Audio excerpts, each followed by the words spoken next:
কেন্দ্রীয় বাহিনী টহল দিয়ে কি করবে? রাস্তাতে ঘুরবে, দোল দেখেছে পশ্চিমবঙ্গের গাছপালা নদী নালা দেখবে, কি করবে তারপরে? কেন্দ্রীয় বাহিনী কি পুলিশ? যা তো বদমাইশি করছে পুলিশ।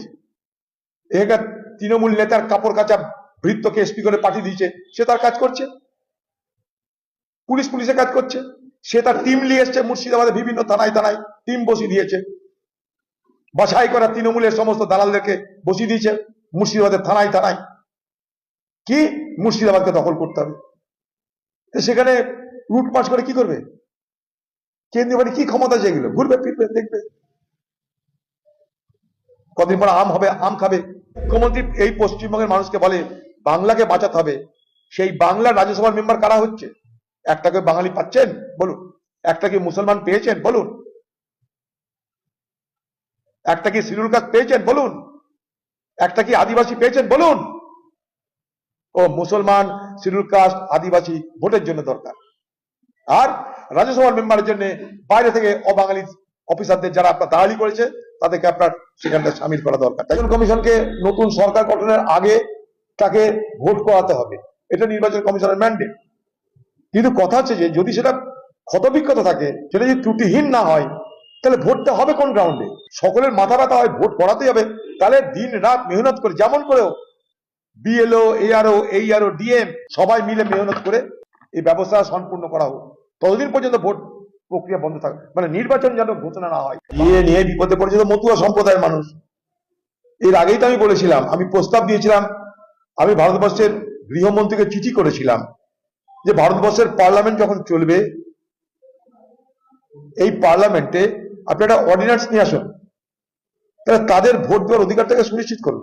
তার আগে ভোটার হোক, নাগরিক কি নাগরিকরা পেন্ডিং রাখুন, ভোটার তো করে দিন। কারণ সবাই জানে তারা বাংলাদেশ থেকে অত্যাচারিত হয়ে ভারতবর্ষে এসেছে। সিএ আইন উনি 2019 সালে আনলেন, আজকে 2026 সাল, 7 বছর পার হয়ে গেল, আবার বলছেন সিএ, আবার বলছেন ভোটার। কেন? এতদিন কি করছিলেন?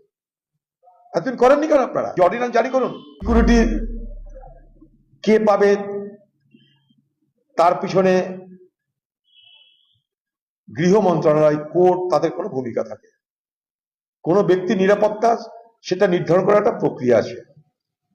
আপনি বলুন তো, পশ্চিমবঙ্গের খোকাবাবুর এত সিকিউরিটি কে দিচ্ছে? বেশি দূর যাবো না, পশ্চিমের খোকাবাবু তাকে কে মারতে যাচ্ছে? সে যেখানে থাকে সে গোটা রাস্তাটাই বন্ধ। সে কি, তার কি পদ আছে? মুখ্যমন্ত্রী থেকে তার বেশি সিকিউরিটি। তা পশ্চিমের খোকাবাবু কি রাজা বাংলার?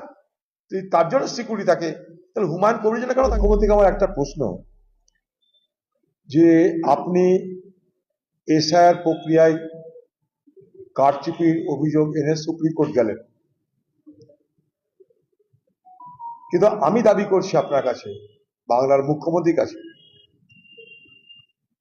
যে যতদিন পর্যন্ত না নির্ভুল ভোটার লিস্ট তৈরি হচ্ছে, ততদিন পর্যন্ত ভোট স্থগিত রাখা হোক। এই দাবি নিয়ে, আবেদন নিয়ে কেন সুপ্রিম কোর্টে যাচ্ছেন না? দুর্নীতিগ্রস্ত ব্যক্তিদের বাঁচাতে আপনি সুপ্রিম কোর্ট করেন কথায় কথায়, হাইকোর্ট করেন কথায় কথায়। আমি নিজে এই দাবি নিয়ে সুপ্রিম কোর্টে যাওয়ার প্রস্তুতি শুরু করেছি। আমার মনে হয়েছে যে এটা আমার একটা সাংবিধানিক দায়িত্ব, নাগরিকের পালন করবার সুযোগ থেকে বঞ্চিত হচ্ছে সাধারণ মানুষ।